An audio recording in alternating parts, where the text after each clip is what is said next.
Computer on. We go for launch. 5, Quiet, numbskulls, I'm broadcasting. Anything can happen in the next half hour. 4, My friend, we cannot keep this a secret any longer. This whole thing is insane. 3, Quiet, please. I am analyzing. Where's the kaboom? 2, There was supposed to be an earth-shattering kaboom. 1.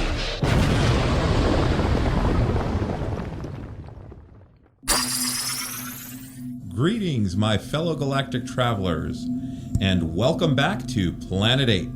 This is your mission commander Larry speaking to you from our hidden base.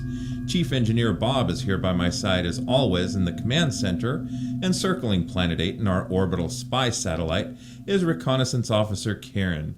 Hello and welcome to another episode of Planet 8. On this episode, we'll be celebrating our third anniversary of podcasting with Planet 8's top 10 list of greatest sci-fi films. Special guest from beyond the grave, because we have that kind of capability here, Casey Kasem. Well, thank you for inviting me today, Larry.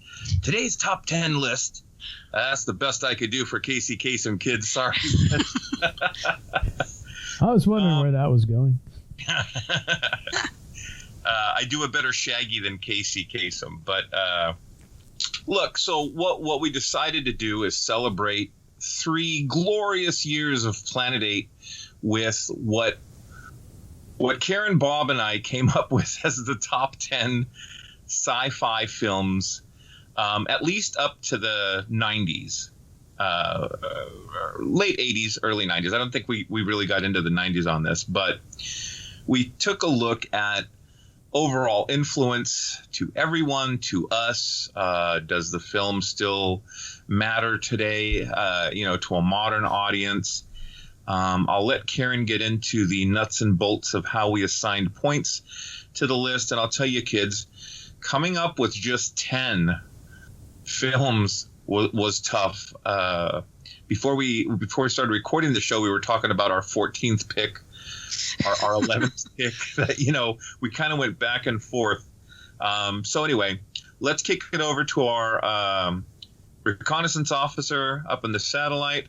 Karen, please get into how we assigned points to our overall list.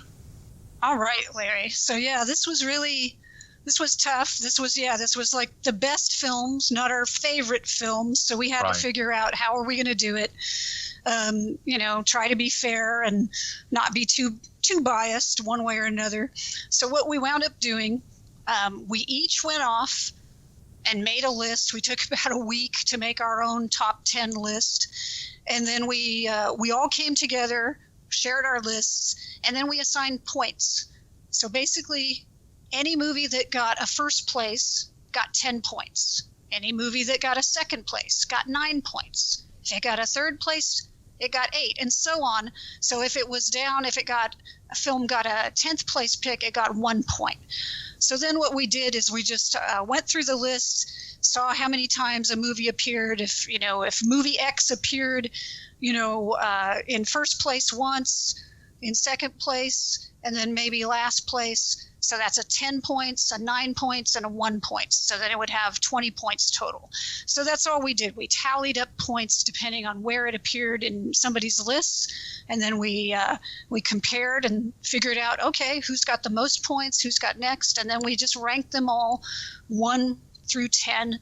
And that's how we came up with our list. It was kind of the best way we could figure out to do it. So I'm sure there's going to be some contention, a little bit of disputes, but that's the fun of talking it over and looking at the list and figuring out what made it and what didn't. So Bob, do you want to tell us, kind of why some movies were picked and not others, sort of like the genre differences we were looking at? Well, we wanted to do science fiction. And if we opened it up to science fiction as a general term, like Forrest J. Ackerman called everything sci-fi, then there would be just way too much to go over. So we kind of narrowed it down to what we would consider science fiction, which means we eliminated monsters, like monster movies or horror movies or post-apocalyptic movies, and we just kind of stuck with what we considered to be science fiction. And I think, for the most part, we were successful.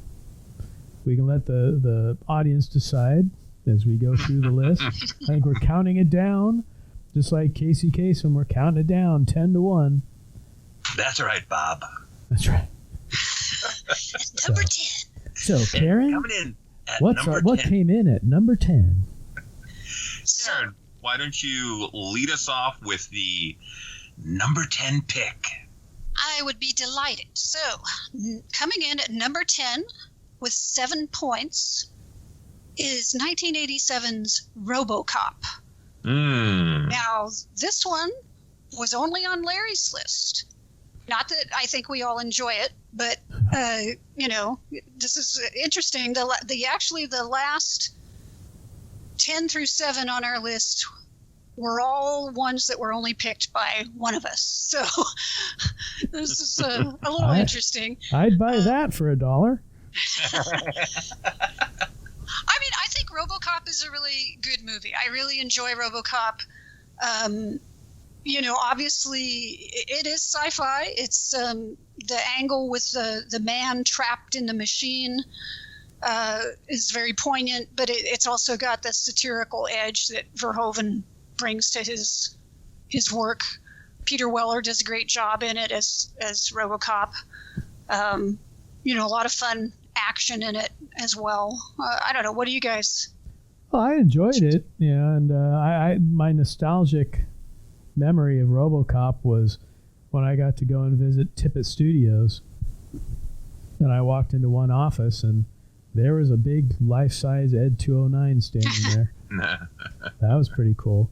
But no, I mean, I do like Robocop. It was probably percolating somewhere underneath my top 10. It didn't make my top 10, but I could see where it would get up there. Now Larry was the one who had it on his list, so yeah. Larry, you want to champion Robocop?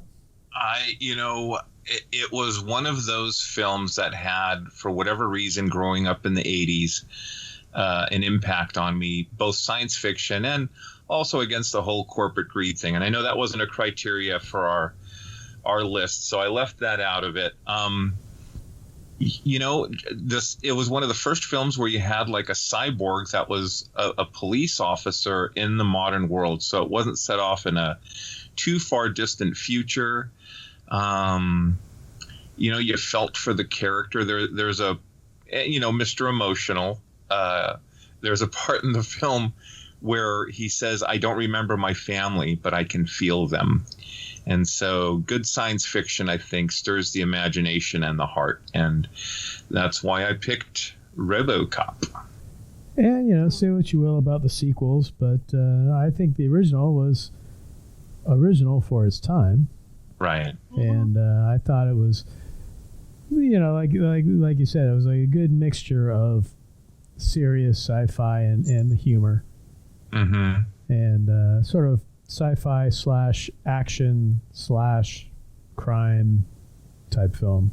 It was a Verhoeven production film. That's a given with, the range of kind of dark humor, action, and science fiction. So, tell you what, moving right along, unless there's anything else anyone wants to say about Robocop. No, I think we're good there. We may have to do a Robocop episode at some point. Yeah, definitely. I would enjoy that.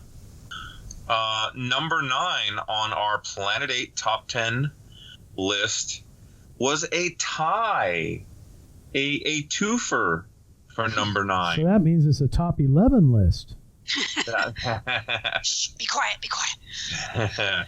Predator and Empire Strikes Back. These films received 8 points, so that's why they're sandwiched between Robocop and our number 8 pick, which we'll talk about after this. Predator was on my list, and Empire was on Karen's list. It was my number 3 on my list. Karen's number 3, and Predator was my number 3. Mm-hmm. And I didn't have either on my list. You did not. Bob did not have his I had a really hard time kind of coin flipping between Empire Strikes Back and Star Wars. Like, which one? I didn't want to put both on the list, so I was like, well, which one needs to be on the list? And we'll get to the other one later, but Empire, it's an excellent film. I think it's one of my favorite. It's probably my favorite Star Wars movie. But again, I had to kind of coin flip. I did put both of them on my list. Bob. Only the Sith deal in absolute. Well, I'll give a Sith, so I did not put Empire. I just felt like I had to include both of them. The first one obviously kicks it all off, but Empire, the production levels, the quality, the storytelling, it takes it a notch higher. It's a better all-around film, I think, than Star Wars, but Star Wars impact can't be overlooked. So I had to include both of them on mine. Now, I love Predator to death. If I was making a list of just favorite movies, Predator would be on it. I just didn't include it on my list because I felt that there were more sci-fi films that maybe had more of an impact, and I wavered a little bit on the monster aspect because I kind of felt like you could have put a monster in Predator that wasn't an outer space monster.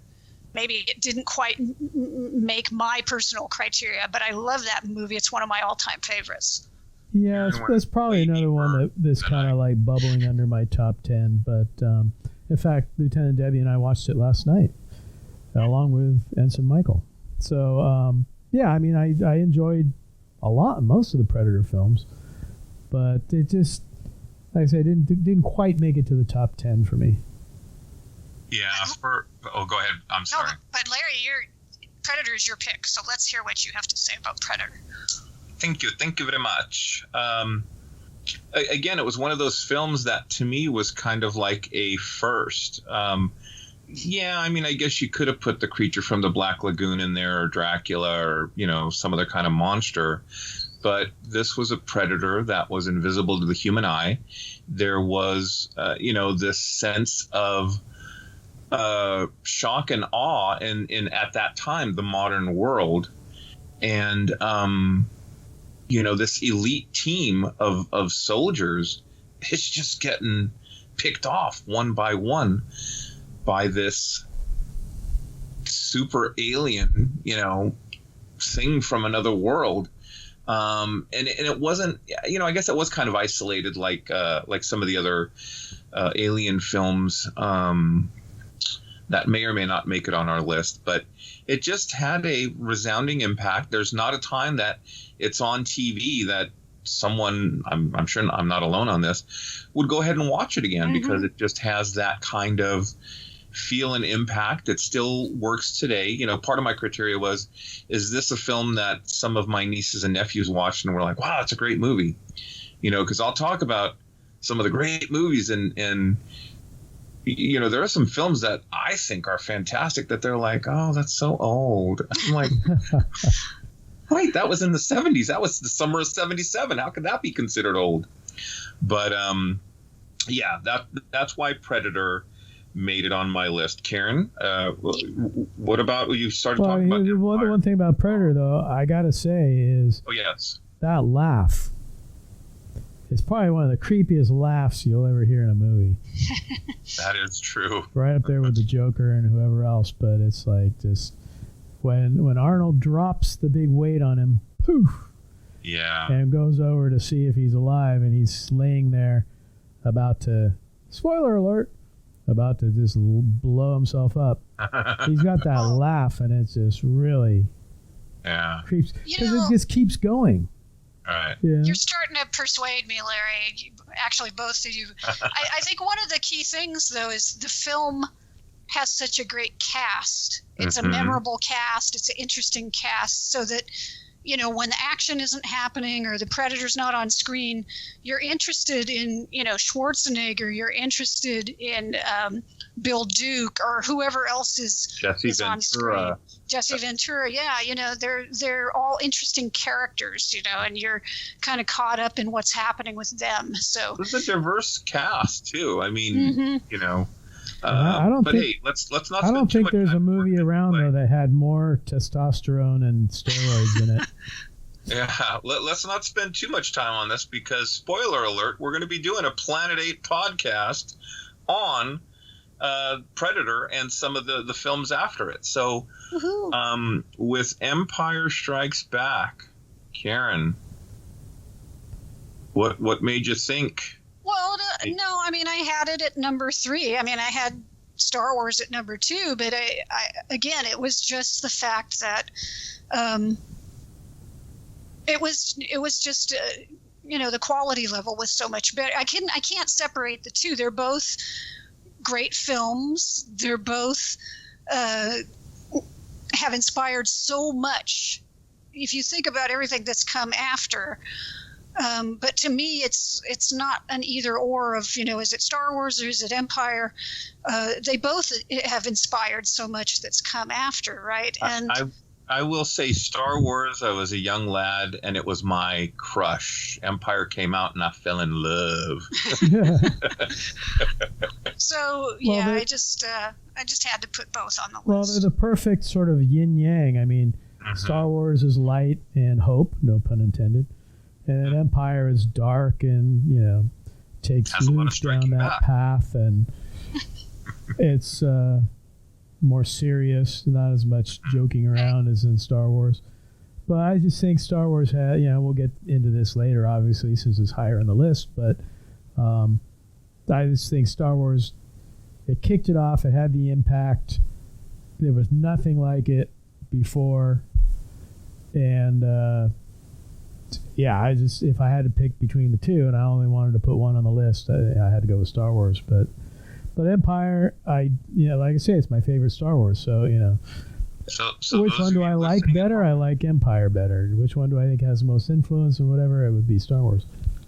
Yeah, those of you listening at home, you know that Star Wars made it on the list. You just don't know where on the list. I mean, part of my criteria was the impact / influence, but also part of it was artistic merit, you know, and of those two, I think Empire has a little more, well, they had more money to throw at it. So it was artistic merit, you know, goes up with Empire too. So budget was a consideration. No, not necessarily. And I didn't look at box office on anything. I didn't care how much money anything made. It was more about, you know, were they able to achieve something artistically, technically, whatever. And I think that feeds into influence, right? If you do something right, you're going to influence other people. It had a cleaner look to it than Star Wars, but I will say something like Predator. We were at Monsterpalooza, and they gave a presentation about how I remember that. Stuff, right, it would just blow up or, you know, melt because it wasn't meant to survive in a jungle. Yet it still looks good on film. So sometimes, you know, the production value it wavers, but there's something to serendipity too. Right. You never. Yeah. Yeah. Should we move on to number 8? I believe we should, and our dear chief engineer will give us number 8. And coincidentally, I think I was the only one that had this on my list. That's right. But how can you not consider the classic 1950s War of the Worlds? War of the Worlds was just, for its time, it was an amazing science fiction film, and I think it still holds up today. And you know, we talked about War of the Worlds in past episodes, and just the effects, the acting, Gene Barry, and the cast, all around, it was a very solid. If you're going to pick a science fiction film from the 50s, then that would be one of the top ones right there, War of the Worlds. It was also one of the first in color as well.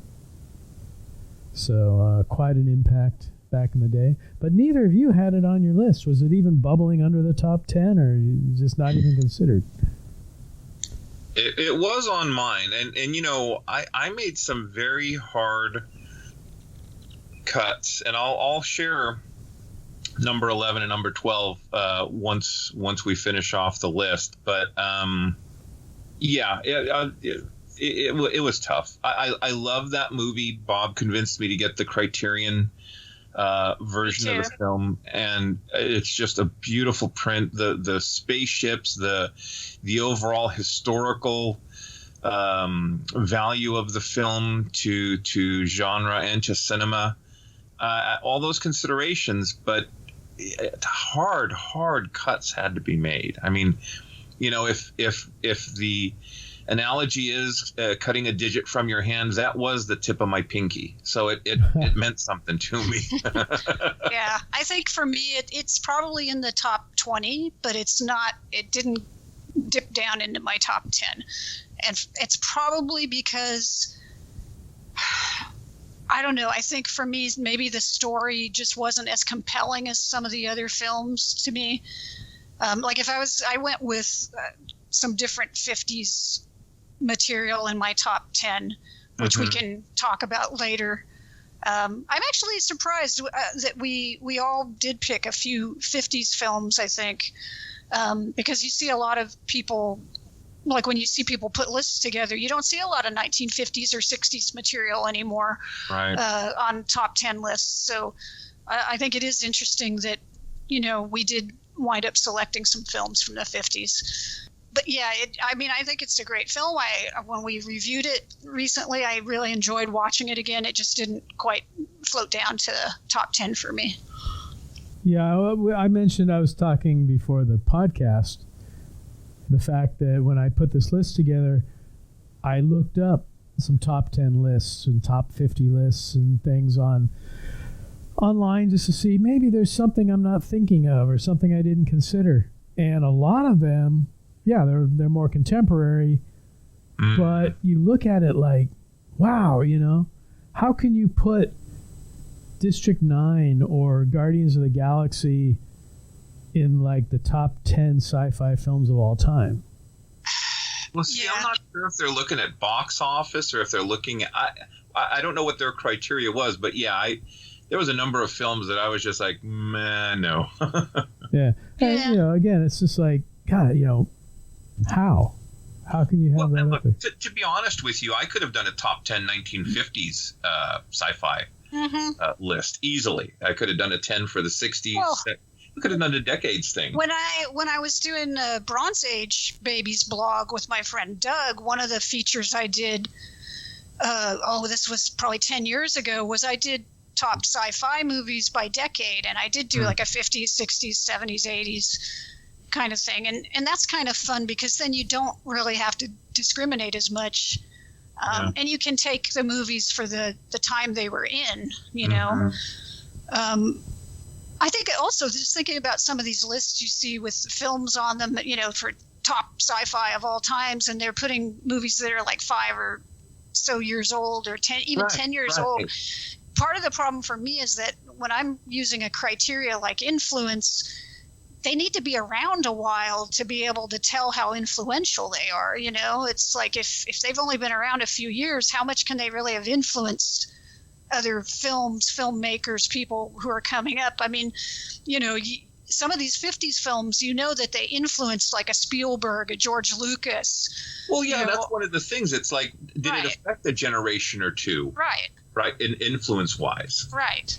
Well, one problem, and this is a general problem with Hollywood today anyway, is there's not a lot of original ideas. We're getting a lot of remakes, we're getting a lot of sequels, we're getting a lot of comic book movies and things, but there's not a lot of like original hard sci-fi films out right now. I mean, I feel like, and we can talk about this maybe after we've gone through the list. I tried to think of some more recent sci-fi films that I felt were really good, but there's just been so many remakes and so many derivative kind of films that it is hard to come up with a really good list, I think. I mean, you can look at some films, recent films, and say they're good, or I really enjoyed them, but, are they the best? Right. Let's give it the best 20 years and see if, somebody really thinks that Guardians of the Galaxy belongs on a best sci-fi list. Right. Yeah, I don't know about that. Well, when we do our 23rd anniversary show. Rob, Larry, are you guys there? Get off my lawn. All right, so let's move on with the list. I think Karen's got number 7. Oh boy! And boy, does she have number 7. All right, number 7. And I can't believe this is at number 7. And I was the only one who picked this. Is the epic 2001: A Space Odyssey by Stanley Kubrick.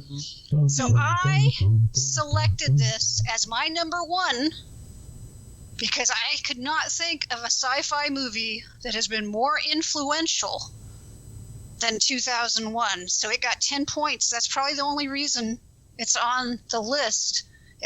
Maybe if I had picked it at number 2 or 3, it might have tied. But dudes, I know you guys don't enjoy it, but if we're doing an honest top 10 about influential, how can you not select 2001 even at number 10 if you don't like it? Come on. Well, I never said I didn't like it. Yeah. And we did a whole episode on it. But there's no Star Wars with no 2001. Well, yeah. Well, no. I mean, if you want to just strictly influential, yes, it should be up there. But if you're looking at other criteria as well, I mean, 2001 doesn't really move me, if that makes sense. It's a good movie. It's a classic film. But I don't know if it really has enough of an impact on me to make the top 10. It is probably in the top 20 for me, but not necessarily in top 10. I'm just thinking without the effects work in that movie, without the pioneering work that was created, I mean, you could ask Lucas. He's not going to make Star Wars. He's not going to be able to do a lot of the things that he did to make Star Wars. I don't know. I just feel like and also you've got hard science fiction in it with all the, going to the moon and doing all that stuff. And they've got gravity, there's a lack of gravity in the ship. So they got to do all this other stuff with the centrifuges and stuff. So it's all hard science fiction. And then you got all the metaphysical stuff, right? With the monoliths. So it spans sort of the whole, range of sci-fi. Well, I'll say it is on my top 100. Larry, I'm going to track you down. and I'll give you this, Walker. I don't know that Star Wars, Lucas wouldn't have made Star Wars had he not seen 2001. Had he not seen 2001, he probably wouldn't have made THX 1138. I'll give you that. Now, Star Wars was kind of more influenced by Flash Gordon in the serials of the day. I mean, but I'm saying he would not have the technical capability. He would not have the technical capability. I mean, you could, I don't know, I guess I've just read a few books on it, but I'm going to say it's like, it's the predecessor to everything that came after. We'll have to have a 2001 part 2 podcast to talk about the virtues. No, I'll just make my own rant and I'll put it out on YouTube and then I'll be satisfied. Well, welcome to the Batman versus Superman universe. I feel your pain.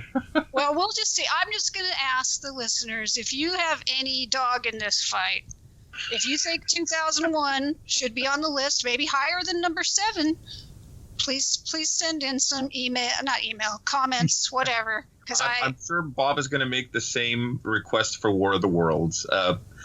Both of them are very influential films. And maybe they should have been higher on the list, but not on Planet 8. Not on this place.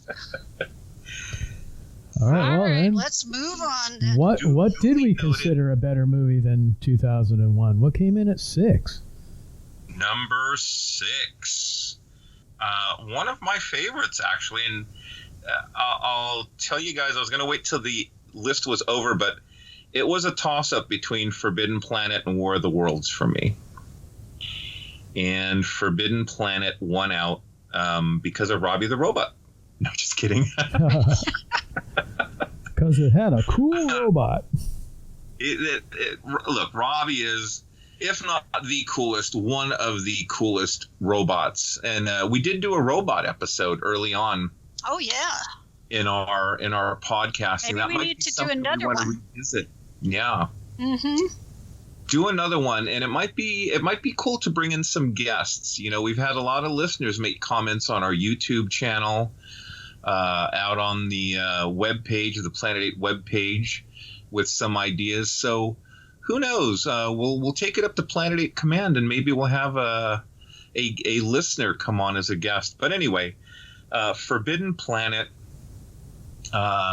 That was you and Bob had that on your list. Look, you had Leslie Nielsen and you had not Richard Dean Anderson, Oscar Goldman from the Bionic Man. I can't think of the actor's name, but anyway, the whole concept of Morbius and the id monster, and that it was early sci-fi, but there was a kind of a horror aspect to it with that monster. I mean, the sound and I believe it was Disney that did the animation for the thing because they didn't have CGI back then. Yeah, I mean, I actually had Forbidden Planet number 1 on my list. Wow. So you really liked Forbidden. Yes, you did. I did. And, I think it definitely had influence. I mean, if you look at it, there's influence in Star Trek. Right. There's influence in other films. Robbie was just an amazing creation back then. Right. And it was Rob Kinoshita who designed and built Robbie as well as the Lost in Space robot. And, Robbie was almost like an actor in and of himself. He even came back to appear in other movies and TV shows. Mm-hmm. And I just thought, again, with the monsters from the id and, the going to Altair 4 and and everything, I thought it was just an excellent all-around sci-fi movie, with sci-fi elements throughout. And I believe, so you can argue that there are other movies that are more influential, but I think if you just take it in general, between influence, effects, story, acting, it was all top notch. Mm-hmm. Yeah, I agree. And the soundtrack, right? Which was all just sort of theremin and sound, and it's not your typical orchestral soundtrack. Right. There were a lot of firsts in that movie. And like you said, Bob, with not just the robot, but the spaceship. And, that would carry over to other films and TV shows. So kudos to those who were involved with Forbidden Planet. Let's go to a number 5 on our list. Number 5. Chief Bob.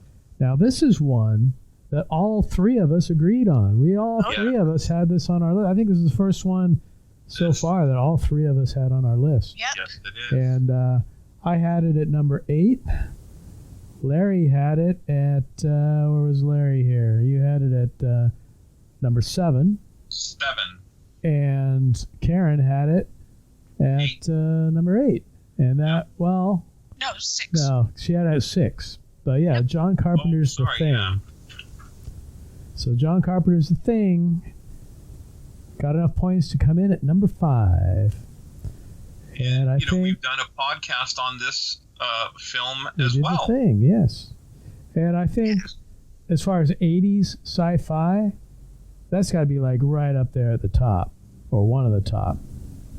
And of course, a fantastic movie. And of course, the original Thing from Another World kind of kicked a lot of things off back in the 50s, but John Carpenter's The Thing, just the advance in practical effects and just excellent acting by Kurt Russell and the rest of the crew, and just the shock factor. I watched it recently, and just when they're doing the test by putting the electric probe into the Petri dish of each person's blood, and then the one just pops up like that's it. Still, I jumped. To this day, it still had that kind of impact. It's hard to beat those practical effects. I love those practical effects, and again, we have a really strong cast. So you become involved with the cast, and they're not necessarily really a likable group of people. No. They're kind of all misfits and weirdos,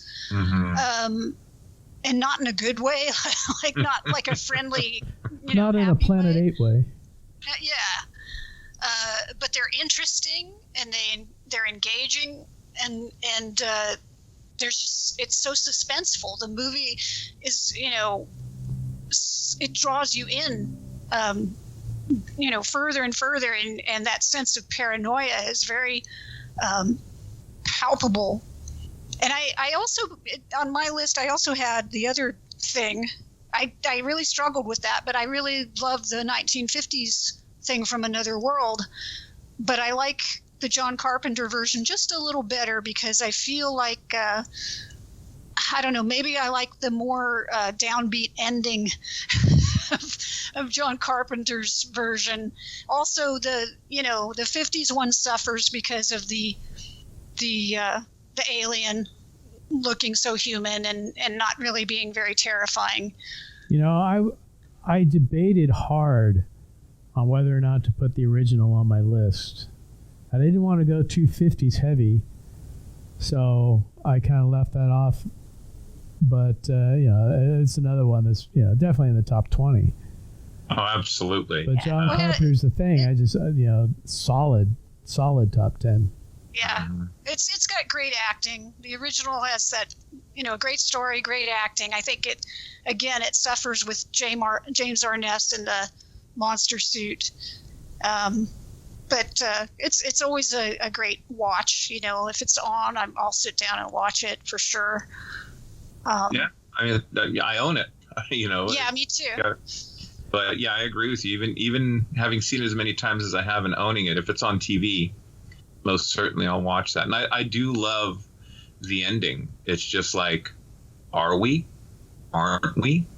I guess we'll never know. And to me, it was one of the best Kurt Russell roles ever. I mean, I love Kurt Russell. I think he's a good actor, but this was just, McReady. Yeah, great. No, it was great all the way around. Hey, we could do a whole nother episode on John Carpenter's The Thing, but that is not what this episode. Casey Kasem is telling me we still got to go for the rest of the list. So number 4 on the Planet 8 Top 10 Sci-Fi list. Aaron.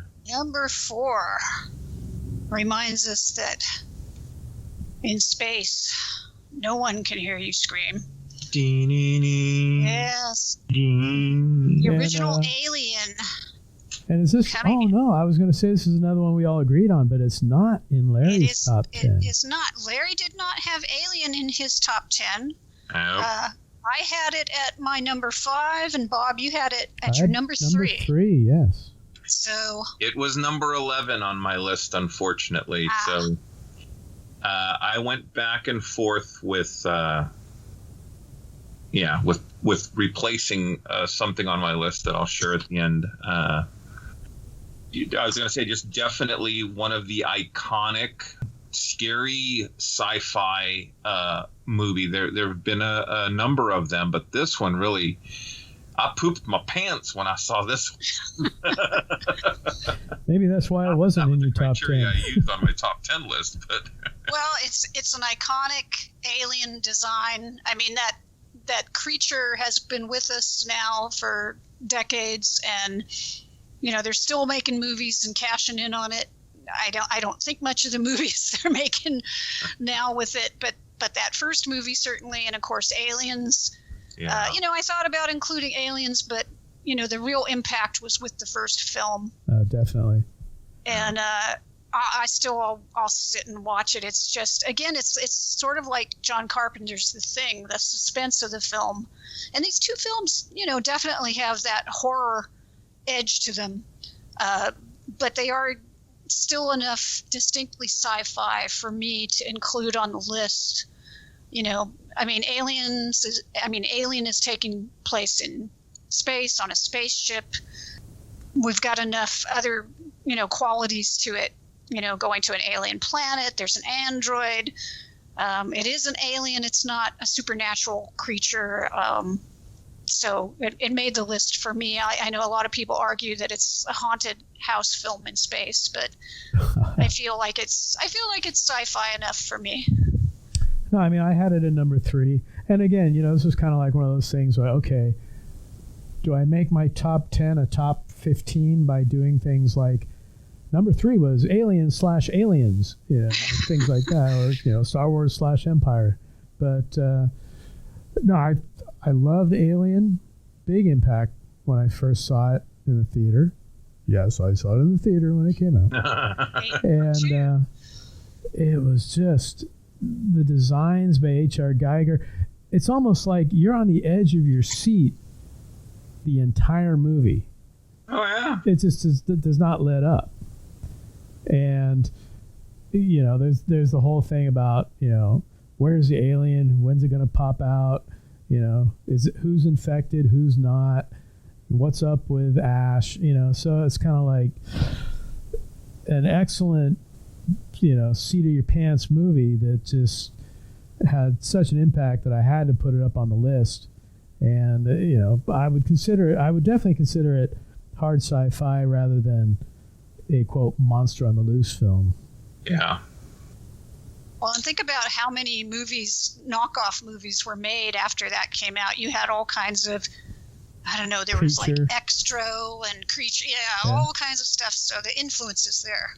Farrah Fawcett and Kirk Douglas in Saturn III. It was a robot, not an alien, but you could tell it was a ripoff. A disturbing ripoff at that. If you have never seen Saturn III, don't bother. I don't think Saturn III made it on any of our lists. What a shocker. Like Star Crash. Yeah. Still a Star Crash. Okay. Number 3. Number 3 is me. Getting close. 2010. No, just kidding. This would be the classic 1950s film, Day the Earth Stood Still. That's right. Klaatu Barada Nikto. I rewatched this movie recently, and it's one of those movies that really just, the message for today, the whole concept of us being this little planet in a grand cosmos, and how full of ourselves we are. It's great. I love this movie. Didn't care for the remake. Oh. Anyway, we won't even waste time on that. Karen and Bob, anything to say about our third pick, Day the Earth Stood Still? You could go back, all the way back to Things to Come or Metropolis, but really I think Day the Earth Stood Still really kicked it all off.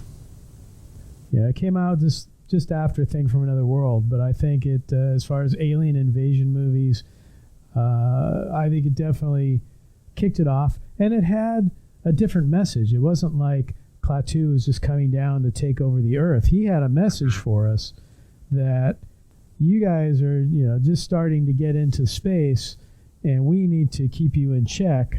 And he was actually coming down to check us out. And what did we do? We start shooting at him and all that. So it had definitely, it was the first one with a message, and the message to us being that, if you're going to be part of the universe, you've got to be mature enough to actually interact with whatever's out there.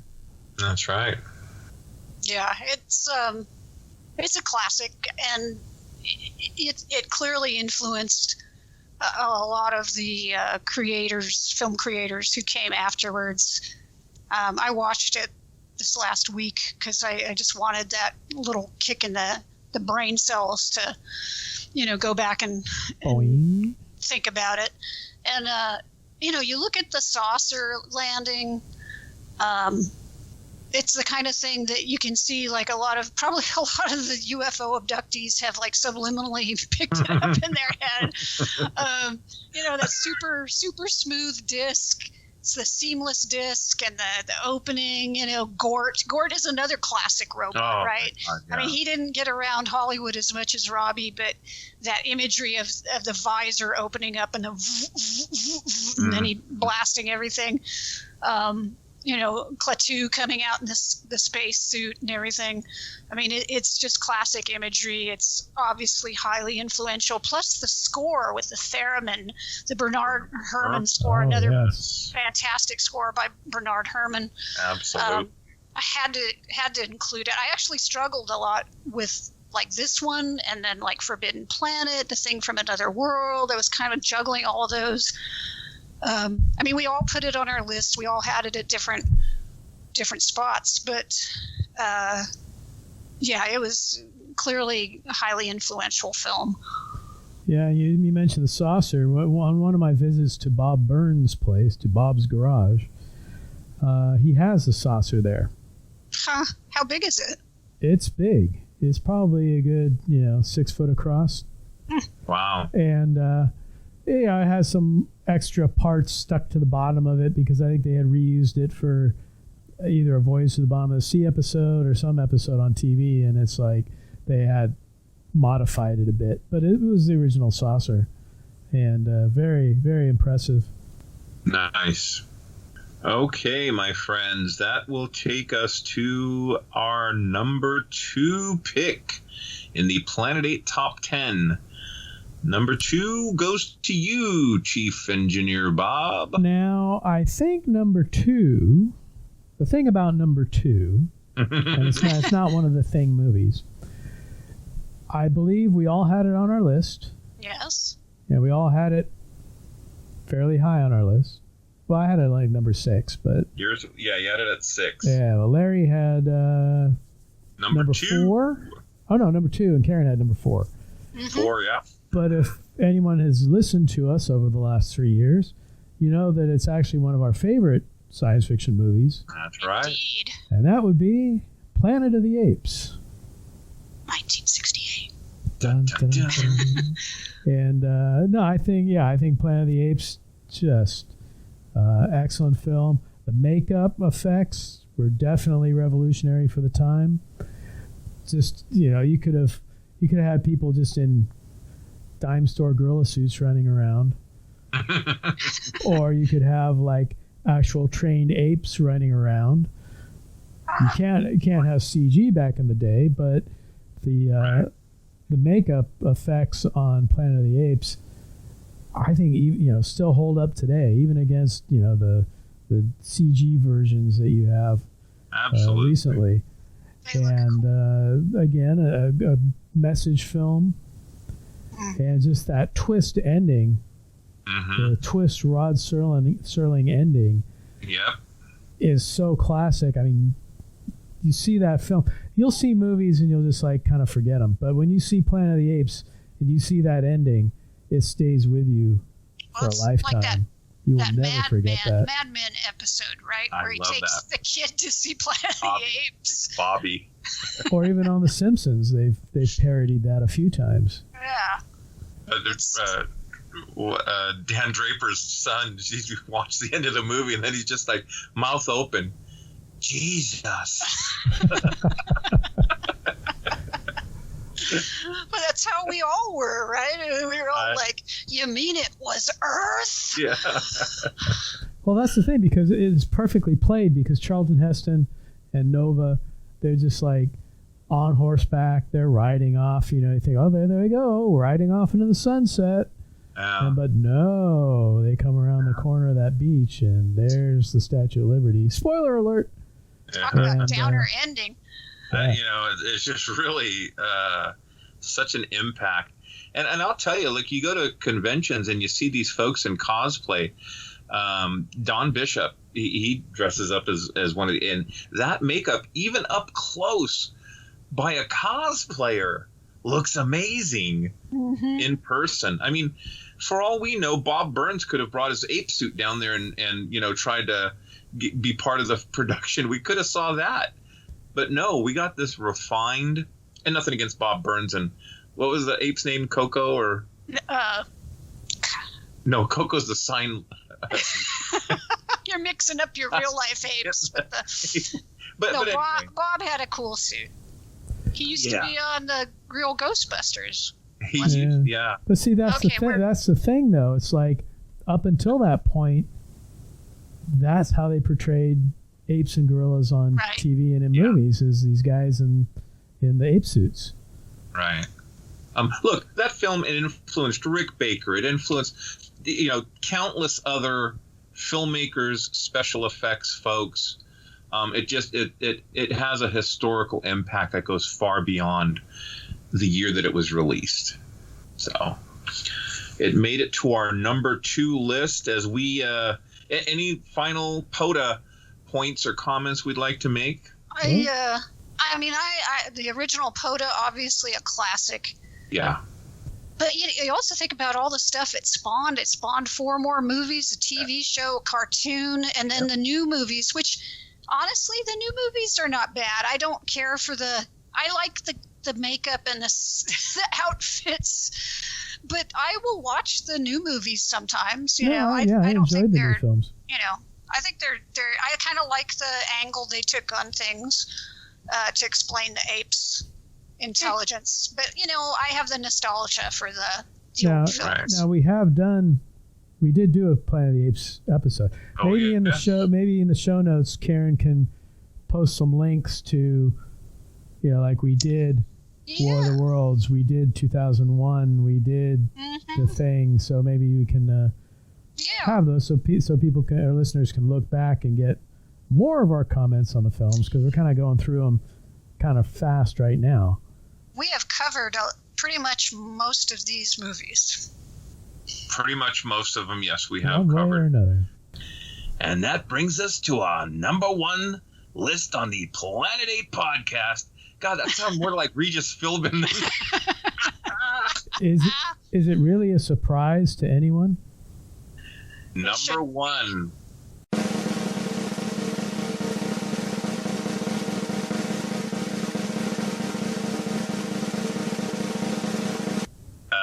Karen. And number 1 should be no surprise to anybody. Our number 1 pick.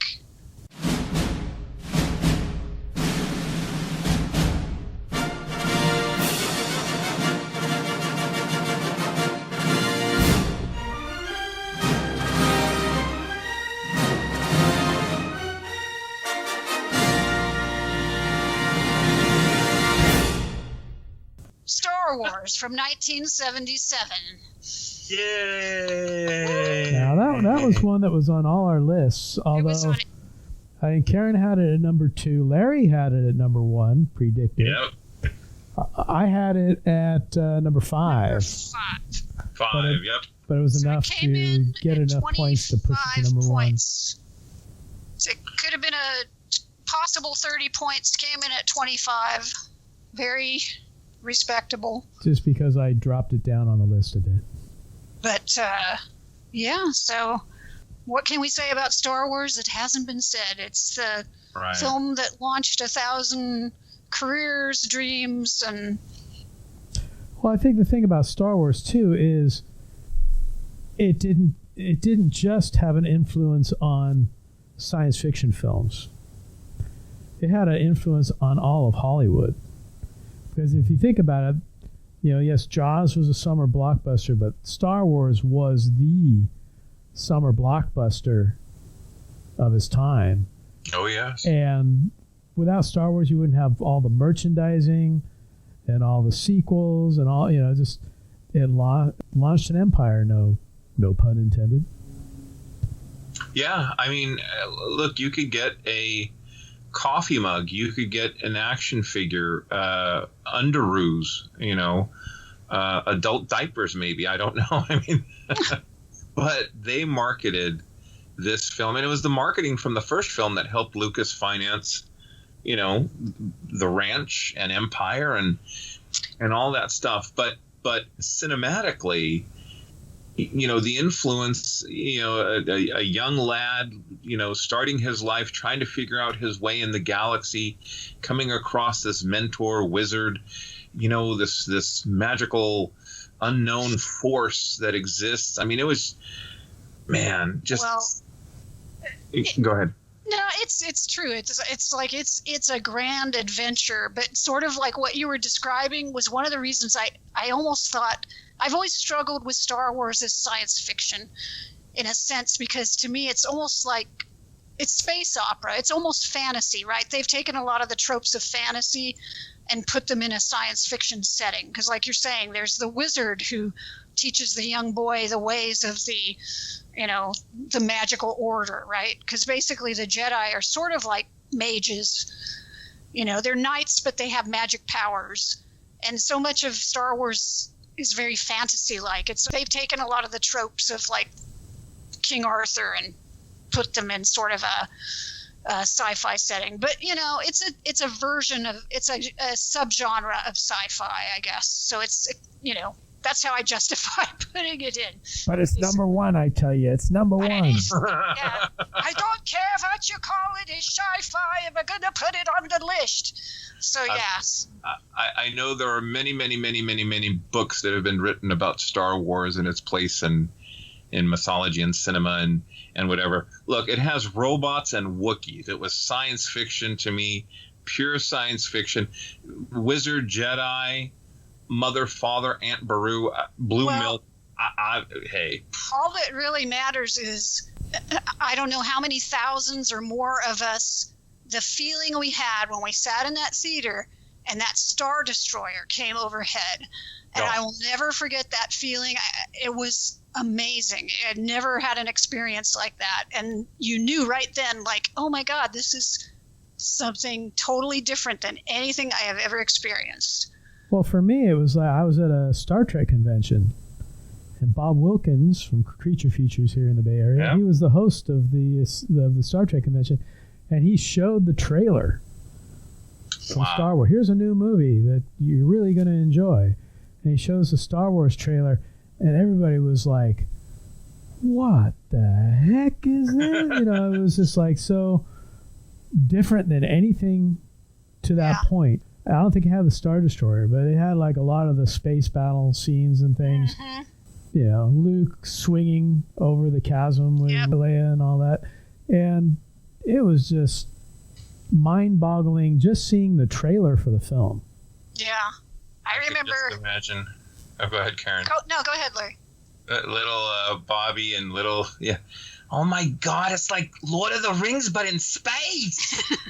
Well, let me correct you there, because I was not little Bobby at the time. I was like 17 years old, man. Kids and B, I was never into Lord of the Rings, so. But I remember Starlog coming out, and they had all these, they didn't have a lot of pictures, but they had some pictures in it. And I was like, oh my God, this thing is going to be great. And I was trying to convince people around me, and they're like, what are you talking about? Star Wars? Who cares? And then I got the novelization, and I didn't read it though. I just looked at the pictures, and I was going, look. And we didn't get it in my town until July 6th.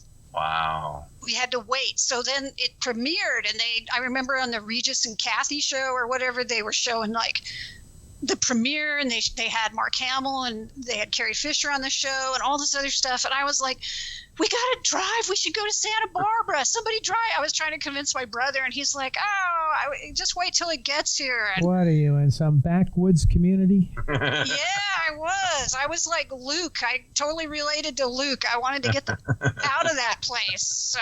Well, you mentioned Starlog, but there were two magazines that at the time, and I still have them in the collection, that really showed some excellent behind the scenes and some photos and things, that would be Cinefex and American Cinematographer. American Cinematographer magazine had a whole issue dedicated to Star Wars, and that was just like amazing reading for me at the time. We haven't done like any episodes on Star Wars Empire. We did the new movie, one or two of the new movies, I think, when they came out. So we might have to. We might. Lord knows we have. I still have my program. My yaya took me on the bus because I couldn't go see the movie by myself, and got the program at the box office, and the pages inside are pink, and they just have photos of like. Yeah, I have the program. Vader. I also have one of the original one sheets. Yeah, and of course I have. Yes. I have my lightsaber in the other room. There you go. So yes, so that's our list, right? That's our top 10. That is our list. Do you want to recap from 1 to 10? Sure. So the Planet 8 final list of top 10 greatest sci-fi movies. Number 1, we had Star Wars. Number 2 was Planet of the Apes. Number 3 was Day the Earth Stood Still. Number 4 was Alien. Number 5 was John Carpenter's The Thing. Number 6 was Forbidden Planet. Number 7 was 2001. Number 8 was War of the Worlds. Number 9 was Predator and Empire Strikes Back. That was a tie. And number 10 was Robocop. I'll say all of these were the original version of the film, except for John Carpenter's The Thing. That was kind of sort of the remake. That is true. So what were kind of some of the films you guys had on your list that didn't make the tally? Karen? Well, I had The Matrix on my list at number 7. And I know neither of you had The Matrix, but I don't know. I thought it was highly influential. I know I had mentioned it, or maybe when we shared our lists, and I think Larry had said maybe that he thought of it as an action movie, and I can see that, but I felt like it had enough sci-fi concepts in it. For me, I thought of it, especially the first one, as a sci-fi film rather than an action film. I feel like the later ones, which I really don't care for, are much more action films. But I really like The Matrix. I feel like it had a lot of influence. It's a very cyberpunk kind of film, which I thought would be a nice representative on the list. So yeah, that was one of the ones I had that stood out. And Chief? Well, speaking of cyberpunk, I did have Blade Runner on the list. Arguably, that launched the whole cyberpunk type genre. Some anime fans would say that Akira actually did, but you can argue either one way or the other. But Blade Runner, Harrison Ford, it was a great sci-fi sort of detective type film.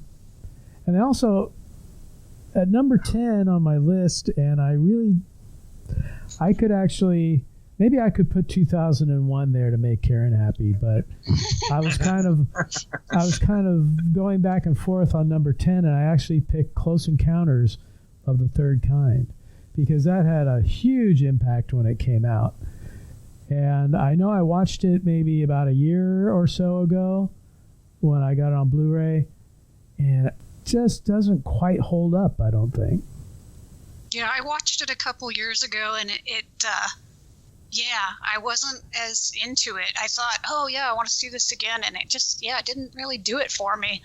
I mean, the visuals are interesting, but the story just didn't pull me along. Yeah, I think for me, when I first saw it in the theaters, I saw it at the Coronet Theater in San Francisco. And the Coronet had this huge curved screen. And you'd sit in their loge seats. You pay like an extra $1 to sit in the loge seats. And when that UFO comes over the mountain, we were all just like you know, it was like an old Maxell commercial. Whoa, you know, just amazed by this thing. And again, you know, you've seen better effects since then, but I think, you know, not having been exposed to those types of effects, it had a much bigger impact on me then than it did when I watched it again. Mm-hmm. So maybe I'll drop that down a few pegs and I'll put 2001 at number 10. The list is done, Bob. Now that would give it 11 points and tie it with Forbidden Planet at number 6. So there you go. Done. There was discussion once we submitted the list. We did it all at once, so no one knew what we picked. And Bob had made a comment, "Hey, we want to tweak the list." It's like, no, this is an honest list. Keep it pure. It is what it is. I went back and forth on this, but I love this movie so much, and I think, you know, there have been many remakes of Invasion of the Body Snatchers, and I love the one in the 50s, but like Bob, you know, I had several movies from the 50s. I didn't want to have like an overabundance. And then as I look at this, I had more movies in the 80s. So it was just very hard. But that film, to me, it didn't have robots. It didn't have Wookiees. It had us and these pods. And it's maybe it's more an action film than a science fiction film, but. Now, you're talking about the 78. Yeah, you had the 78. See, I had the 50s Invasion of the Body Snatchers at number 7. Yeah. We had watched it, Jasmine and I had watched it, and she got a kick that the star from the 50s was still running, trying to convince people in the 70s. Yeah, it had been running for 20-some years. Yeah. Wound up in San Francisco. I had Blade Runner on my list at number 8. But see, now you were the only person between the three of us to pick a Star Trek film. I did, and I went back and forth on which one. I was going to put down the motion picture, but I went with Wrath of Khan. Mm-hmm. I think Wrath of Khan had a bigger impact on fandom, on cinema, than the motion picture. Although I go back and forth because the motion picture did a lot of good, I think, as well. But yeah, I did put a Star Trek 2 on my list, and nobody else did. So the hell with y'all. No, it's funny because Wrath of Khan. See, for me, I know you guys love Star Trek the motion picture, but I always looked at Star Trek the motion picture as it was good to get the band back together again. Mm-hmm. But then it was Wrath of Khan that actually, okay, this to me is Star Trek, and this is launching the flavor of the films from then on. I thought, motion picture was took itself a little too seriously. But if you're going to pick a Star Trek science fiction film, that the most science fiction film of all the Star Trek films would probably be the motion picture. Motion picture, yeah, right. I was able to get my list out to about 15, and I had Star Trek the motion picture at 14, kind of for that reason, because it's I had it at 14 as well. it's a more science fiction to me. Wrath of Khan, and I enjoy watching it. I watch it all the time. It's more action focused, whereas the motion picture has more of that, questioning, big question kind of focus, like a lot of the episodes, had some kind of moral principle behind them, and that's where I think the motion picture is at. So I had it around number 14 on my list. To get back to Blade Runner, though, I know that's probably another controversial thing for a lot of people. I had it at number 12, and I'm just going to say that I do think that it's influential. I think it artistically, the Sid Mead designs are really cool. My problem with the film is I think the pacing is poor. I don't feel there's any chemistry between Ford and I'm blanking on the actress's name. The actress who's the replicant that he falls in love. I can't Sorry. remember either. And I don't think it's a great performance by Harrison Ford, to be honest. I really don't. I feel like Rutger Hauer makes that movie, to be honest, as Roy Batty, but I don't know. And there's been so many freaking versions of it now. Which version do you want to watch? You know, they've chopped it so many different ways. It's kind of ridiculous. I mean, I do think it's influential, but I kind of feel like it's artistically, it's not quite there for me. It's not a movie I sit down to watch for enjoyment. Let me just say her name was Sean Young. Sean Young, thank you. So yeah, it just didn't quite bubble into the 10. A lot of the same critiques that you mentioned I had for 2001. Well, that's fair. Harrison Ford. No, just kidding. Now I have Harrison Ford was terrible in 2001. I had an obscure film in my 10th position. You did. But I feel it's a great science fiction movie. Quatermass in the Pit, also known as 20 Million Years to Earth. 5 million years, right? 5 million years, sorry. This is a British production, Hammer film. And it has some qualities, I guess, in common with 2001 about aliens visiting us in our prehistory. But yeah, I really love that movie, and I think it has some influence, so I kind of fudged this one a little bit, but I knew it would only get 1 point, so I figured it wouldn't really go anywhere. But if you haven't seen it, or you haven't seen it in a long time, I would give it a look, because it's a really outstanding science fiction film. Is it currently available? It actually, Shout Factory has it. Oh, okay. For a decent under price. Quatermass in the Pit, or under 5 million years to Earth? Under Quatermass in the Pit. Oh, okay. But it's a lot of fun. It has horror elements like a lot of these other films too. It's very suspenseful. So yeah, I would just throw a shout out for that as well. Real quickly, is there a film that it just pained you not to have on the list, a personal favorite, but it just didn't have that criteria to make it into the top 10? I'll start off by saying Logan's Run. Yeah, that was not to be able to throw that in there. I kept thinking about it, but I just couldn't see, like, it's not influential enough. It was in my top 50, but it didn't make it past right. The 40s. If it was just like my top, favorite fun films to sit and watch, sure. Yeah. And I probably would throw in some other like 70s movies like Omega Man. There you go. Terminator. Terminator was close. Terminator almost hit the list, Soylent Green?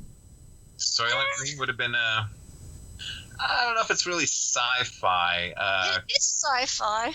Kind of like Last Man on Earth with Vincent Price. I feel that Omega Man is more I don't know. I guess we could talk about that. But what else, Bob? Soylent Green, and what hurt not putting on? Well, you go favorite sci-fi films? Yeah. I'd put The Iron Giant up there. That's a good one. We didn't have any animated films. No, I was debating. Maybe that should take the place of Close Encounters on my list. But I just, as far as favorite movies of all time, not even putting it in a category of animated or whatever, it's right up there towards the top. I just love the movie. I could watch it a million times and I would still not get bored of it. Yeah. I love that movie as well. And if anybody out there has kids and you have not shown them The Iron Giant, shame on you. Hogarth. Friend. Oh, God, I'm going to start crying. No following. We were texting last night, Karen, when the Creature Feature show came on Planet 8 Bob and I were there. You were with us in Spirit Walker. We did get your name on the program. But I told Bob, oh my God, I'm so excited. It's such an honor. He's like, no man tears. I'm like, I'm holding him back, Chief. I'm holding him back. I mean, we grew up watching Bob Wilkins, John Stanley, and now Vincent Van Dahl. It was cool to be on there. Anyway, has nothing to do with our top 10 list. So, in lieu of our censor sweep, we are going to do a recap and thank you and just celebrate our 3rd anniversary. Unfortunately, we cannot do a live show. I'll tell you, we are just waiting to be able to get out there again. We have lots of ideas and lots of things planned once the pandemic is well, I won't say done, but once our new normal settles in. So back on May 8th, 2018, your intrepid crew got together and we discussed... I got a barn. Let's put on a show. Oh, what?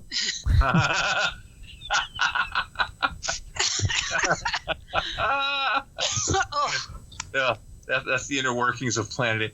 So on the count of 3, our first film we podcasted 1, 2, 3. Infinity War.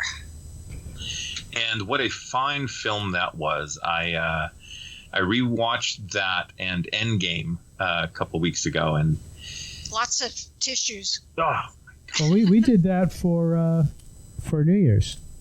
We watched Infinity War and Endgame leading up to midnight on New Year's. You know what? Endgame's like 3 hours long, and Infinity War is a good chunk. So you're looking at maybe almost 5.5 hours of movie, and it just flies right by. It's like the Snyder Cut. What? Well, I'll tell you, the beauty of the podcast is there are so many things that we have not covered. We were talking about if we're going to have time for Falcon and the Winter Soldier. We're not going to have time for that anytime soon. But there's nothing to say that we can't go back to it. Like we've gone back to Twilight Zone, Outer Limits. Some of the contemporary stuff, like The Incredibles 2, we're able to cover, when it first comes out. But a lot of stuff we go back to. We did a 3-hour Spider-Man episode. Oy vey. We did. We did no Batman. We did Batman. We did Giant Bugs. We did. We did Universal. We did Hammer. We've had some good guests, but there is so much. We have just barely tip of the iceberg here, kids. We got some good stuff coming up. We have some more guests coming to the show, and the future looks bright on Planet 8. What can I say? The future's so bright, I've got to wear shades. Hey, and look, like I said, some fans have reached out and said, "Hey, I'd like to be on a show." I'm going to take that up to Planet 8 Command and see if we can do something like that. That would be fun to be a little more interactive. There are things that we want to do on our YouTube channel. We have plans. If you guys have ideas for episodes. Oh, what was that? Where? So we have plans. We just don't always have time, but we have plans. Oh, God, I know. Some of our side projects kind of take a back seat when it comes to Planet 8. But yeah, don't forget, this is coming out on the 8th next week. Godzilla's Monster Bash at the Balboa Theater. Get your tickets. BayAreaFilmEvents.com/GodzillaFest. All right. And Bob, you were saying that there's no weekend passes because of the No, we have to assign seats and do the social distancing, so we couldn't do day passes or weekend passes. It's individual movie tickets. But okay. But I am going to push on these shows. We always try to get a movie or two that hasn't been on the big screen in a long time. So this time around, there are 2 movies that I'll bet no one in the audience has seen on the big screen. One is Godzilla's Revenge, with Ichiro going off to Monster Island. And the other is the X from Outer Space. So 2 gems you will not want to miss on the big screen. But we have a lot of other Showa Godzilla films going on. So check the list and buy your tickets, and we'll have the vendors and the prizes and all the normal stuff, and it'll be really cool. Excellent. So it'll be fun and safe. You know, I know it's like picking your favorite child, but any favorite episodes or any episodes you think we need a part 2 moving forward? Well, we could always talk about classic Universal monsters. I enjoyed doing that one. We had Lord Bloodraw and Tom Wersch. Yeah. Yeah, well, that was for Hammer, right? Well, we talked about Hammer with them, but I know we had Lord Bloodraw for the... Yeah, he was on for Universal. Universal, so maybe, and the Hammer was the 2 of them. Oh, okay. All right. But yeah, I could always do more Universal monsters for sure. And maybe, we talked about... We had a lot of 50s sci-fi on our list. Maybe that's something to kind of revisit, some sort of overview, because we've talked about individual films, but maybe we should do some sort of a summary or something. Well, we did Creature from the Black Lagoon, we did Frankenstein, we did werewolves. Right. We haven't really done vampires, though. Yeah, we could do that. Dracula/vampires. We did zombies. We've done zombies. Maybe the Mummy. Yeah, just don't go down the Invisible Man road. Not a big fan. Mummy to see there? Mummy is bubbling a little bit above Invisible Man, but Invisible Man, forget it. I'd like to go back to The Road to the Apocalypse. I think that was one of the funnest episodes. No, that was a good one. Yeah, I still picture Bob and his Dragonmobile, so... That was pretty fun. Yeah, maybe we should do sort of like the time Homer had the toaster that kept making different futures, No. Well, you could always do a time travel episode. We could do that too. I mean, we'll wind up with the Morlocks, or I'd like to do some more original Star Trek. I think we did we picked an episode and we talked about it, and then the other. I think we did a Thankful for Star Trek for one of our Thanksgiving episodes. We could do some more original Trek, and we also haven't talked about. I don't believe we've talked about Wrath of Khan. We did Star Trek: The Motion Picture. And like you said, we've never done like a Star Wars episode. Right. So, we got a lot of stuff out there. Maybe we'll throw a list together and we'll put it out on the Twitter and the Facebook and see what people... we could put a poll together. Yeah. That might be fun. Or if people want to just put in ideas too, we'll be happy to take them. I'm sure people are dying for a full-on Zardoz episode. So, be happy to get that together, Hey, Christopher Reeve's Superman, Uncharted territory. Oh, that's a really good one, Larry. That's a great movie. We could do Superman and the sequels, and I'd be up for that. All right, my friends. Any last-minute comments? Close out. I am really happy, guys. We have had so much fun doing the show these last 3 years. It's been a blast. Just coming up with things and doing all the crazy stuff we do, and I really appreciate the listeners. I made contact with so many different people through like Twitter and the website, so thanks to all of you guys out there, guys and gals who have reached out to us and told us you enjoyed the show. That really makes it for us to know that people listen and have a good time. So thanks for making our day. Indeed. Yeah, we're queuing up Casey Kasem now. So in the immortal words of Casey Kasem, that has been our top 10 list. Remember, keep your feet on the ground and keep reaching for the stars. Thanks for listening.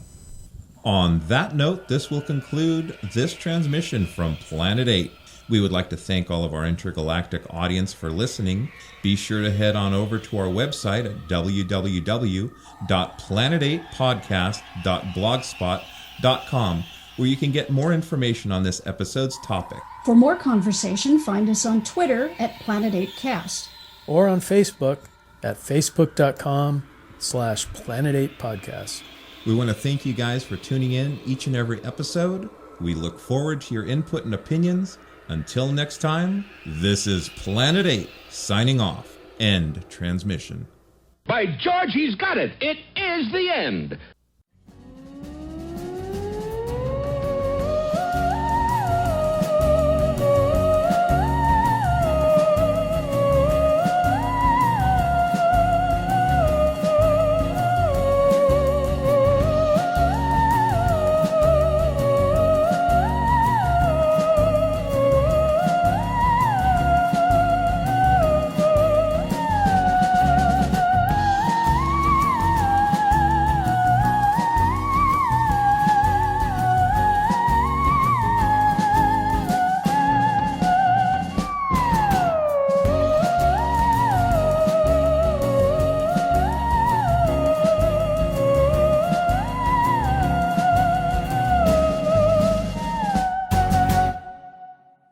Cut. God, it feels like Regis Philbin. Yeah, it is what it is.